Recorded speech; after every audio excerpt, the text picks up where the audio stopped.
Assalamualaikum and a very good morning everyone. My name is Haikal and today I will convince you with my speech titled Politics Should Be Taught in Malaysian Primary School. In 1955, our country held its first ever general election. Since then, the democracy system has been implemented multiple times during multiple elections up until today.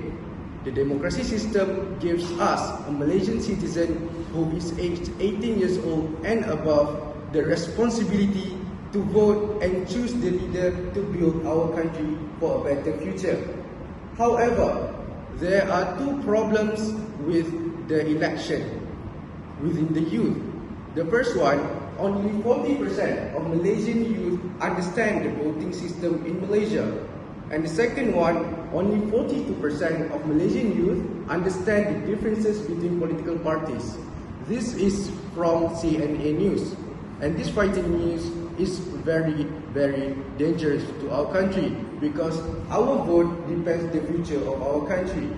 Thus, today in my speech, you will be hearing that education is important for my two reasons. The first one being preparation for Undi 18, and the second one is to increase the youth leader. Without further ado, let's get right into the first point, which is preparation for Undi 18.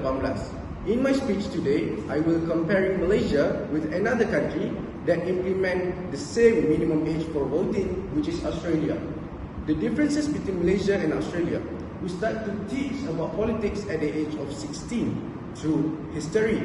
However, Australia started to teach about politics as early as 7 years old. This information came from youth electoral study. And speaking, these differences make a huge impact within the voters of youth. Speaking without facts is like going to war without any weapons.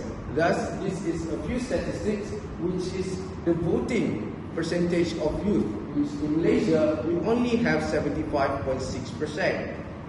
In Australia, however, their youth voters consist of 90.2%. This shows that our education system needs to change in order to increase the youth voters within the country. That's enough for the first point. Let's get into the second point, which is to increase the youth leader. I believe that education leads to early involvement in leadership, and as a result, it will increase the youth leader in our country. The statistics shows that the parliamentary seats of Malaysia and Australia is different within the youth. From the age of 20 to 40 years old, Malaysia only consists of 12.6% in the parliament. However, Australia, 22%, which is double the amount of Malaysia. And this source is from IPU and OECD. This is important and vital to our country because the youth is the future of our country.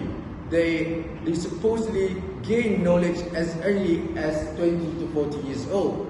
The more youth we can get, the better the future of our country. Thus, to summarize everything that I have said, you have now listened to two of my vital points, which is preparation for Undi 18 and also to increase the youth leader. As of now, I believe that you are now convinced that politics should be taught in Malaysian primary school to improvise our future. In conclusion, we have now understand that Malaysia should and must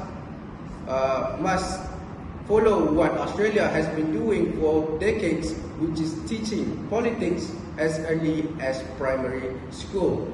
But because Mahatma Gandhi once said that the future depends on what we do today. And Soekarno, the first president of Indonesia, also said that give me 1,000 men and I'll move a mountain. But give me 10 young men and I'll shake the world. Thank you very much, guys. Assalamualaikum.